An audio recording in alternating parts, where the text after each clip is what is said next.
वहीं भारतीय युवा कांग्रेस ने drugs racket के आरोपी तुषार गोयल के कांग्रेस से लिंक जोड़े जाने को लेकर बीजेपी के आरोपों को खारिज किया है। Youth Congress media incharge Varun Pandey की ओर से चिट्ठी जारी कर कहा गया कि तुषार गोयल को पार्टी विरोधी गतिविधियों के चलते 17 अक्टूबर 2022 को ही संगठन से निष्कासित कर दिया गया था।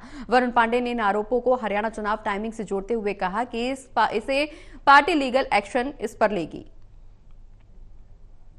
दिल्ली में पकड़ी गई ड्रग्स को लेकर आज बीजेपी नेता सुधांशु त्रिवेदी ने कांग्रेस पर बड़े आरोप लगाए। लिंक जोड़ा गया और इन आरोपों का जवाब यूथ कांग्रेस की ओर से दिया गया है। क्या है इस पूरे मामले पर यूथ कांग्रेस का कहना? जो यूथ कांग्रेस के मीडिया इंचार्ज हैं वरुण पांडे इस वक्त हमारे साथ हैं। चिट्ठी भी जारी की गई है। क्या आप कहेंगे इन आरोपों पर जो बीजेपी की ओर से लगाए गए हैं? मैं सबसे पहले ये कहना चाहता हूँ कि भारतीय युवा कांग्रेस सुधांशु त्रिवेदी के हर एक बयान को लेकर उसको सरे से निकारती है, क्योंकि वो सरासर झूठ बोल रहे हैं।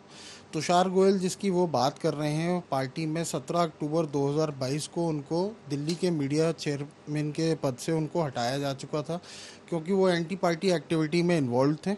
और उनका तब से लेकर पार्टी के किसी भी पद से या पार्टी के किसी भी नेता से या फिर किसी भी विभाग से उनका कोई लेना देना नहीं है, उनको कोई नाता नहीं है। उनकी जो ऑफिशियल हमने उनको एक्सपेल किया था उसका लेटर हम जारी कर चुके हैं। हमने सारे मीडिया हाउसेस को बाकायदा विज्ञप्ति में उसको हम भेज चुके हैं।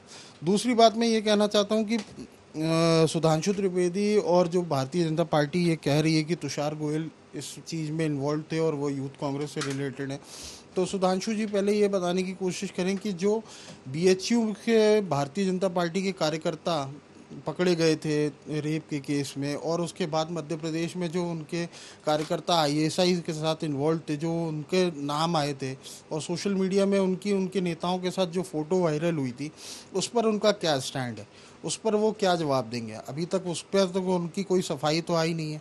बाकायदा हमसे जवाब मांगने से पहले उनको अपना स्टैंड क्लियर करना चाहिए। दूसरी बात मैं ये भी कहना चाहता हूँ, ये उनकी बौखलाहट है, क्योंकि 8 तारीख को वो जम्मू कश्मीर और हरियाणा दोनों स्टेट हारने जा रहे हैं बुरी तरीके से।